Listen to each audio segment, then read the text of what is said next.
pour visualiser le récepteur TLR, comme indiqué dans le sujet. Nous allons dans lipmol. Pour ça, sur votre navigateur, vous tapez lipmol.org dans un moteur de recherche. Il vous enverra sur cette page. Ensuite, je suis dans lipmol, je vais dans Fichier, et je tape le nom de la molécule que je dois visualiser. Donc ici, TLR. Le sujet me précise que c'est TLR2. J'ai donc deux possibilités, ça ne va pas changer grand chose entre l'un et l'autre. Je vais prendre TLR1 et 2, associé à une lipoprotéine bactérienne.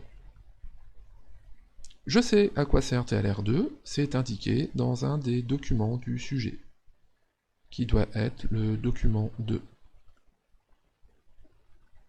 Je peux pivoter à l'aide du curseur dans la partie visuelle. Je déplace le curseur, je fais pivoter.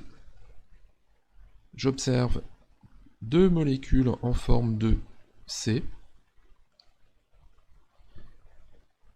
Je vais dans Commande. Je choisis Protéine. J'ai toujours la possibilité de supprimer la protéine en cliquant sur l'œil ou de la faire réapparaître.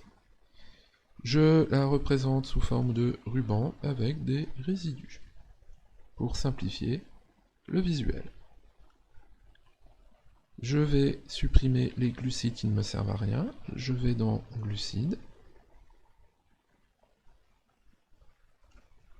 Je cache en cliquant sur l'œil. Ensuite, il me reste la lipoprotéine. Je vais la représenter sous forme de sphère. Je vois tout de suite où elle est. La légende me permet de voir la composition. Alors, un angle adéquat, sinon on peut aussi zoomer avec la roue de la souris. Ici, je peux observer, à l'aide de la légende, ici, que c'est donc une lipoprotéine formée d'atomes de carbone, d'un atome d'azote, d'atomes d'oxygène et d'un atome de soufre. L'hydrogène n'est pas représenté pour simplifier le visuel. Je vais dans Séquence. J'observe dans Séquence les deux chaînes, donc mon TLR2 et mon TLR1. Au passage, j'apprends ici que TLR signifie Toll-like Receptor. Je peux observer sa composition, ce qui me permet de répondre à une des questions. On me demande d'indiquer quelle est la composition des molécules TLR, des récepteurs TLR. La chaîne C, c'est ma lipoprotéine bactérienne. J'apprends que c'est une PAM 3CSK4. PAM sera important pour la suite. C'est le nom d'une famille de molécules. Je vois aussi la présence de résidus. Donc, ma PAM, ma lipoprotéine membranaire, est composée d'acides aminés, sérine, lysine, lysine, lysine, lysine, mais aussi, donc, d'atomes, comme j'ai vu tout à l'heure. La partie protéique avec les acides aminés et la partie lipidique avec les atomes.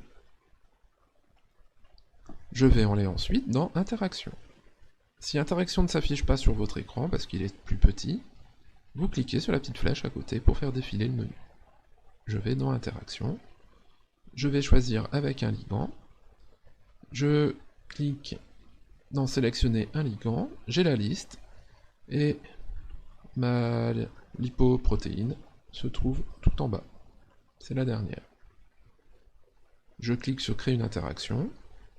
Le visuel zoome dessus. Je ne me suis pas trompé, c'est bien cette protéine qui m'intéresse, cette lipoprotéine. Si j'ai du mal à lire, je peux cliquer sur le bouton des paramètres. Je vais en profiter pour afficher toutes les liaisons. Je clique sur Étiquette et je repasse à 2. Je reclique sur le panneau pour fermer. Je vois avec la légende que j'ai des liaisons contact hydrophobe et des liaisons hydrogène. Si j'ai toujours du mal à visualiser, je peux retourner dans Commande protéine et faire disparaître la protéine du visuel. À ce moment-là, je ne verrai que les acides aminés de TLR, 2 et 1, sous forme de baguettes, de bâtonnets, en liaison avec ma lipoprotéine bactérienne. Le visuel est beaucoup plus simple et nettement plus simplifié. Je fais une capture d'écran. J'ai la possibilité d'avoir la capture d'écran sur la touche capture d'écran de mon clavier, qui est présente sur l'ordinateur. Et pour un smartphone, il faudra utiliser une appli de capture d'écran. Ensuite, pour aller un petit peu plus loin, je peux, dans Commande, remettre ma protéine, mais cette fois-ci ne visualiser que TLR2. Pour ça, je vais aller dans Séquence, je vais choisir Aucun, je vais dans la chaîne B, vu que c'est le TLR1, et je fais un clic droit sur B pour masquer. Et là, je n'ai plus que mon TLR2 de visible, avec la liaison. C'est aussi une possibilité. Je peux là à nouveau retourner dans Commande et ne laisser visible que les acides aminés en contact avec la lipoprotéine. Mais cette fois-ci, je ne verrai que les acides aminés de TLR2. Voilà.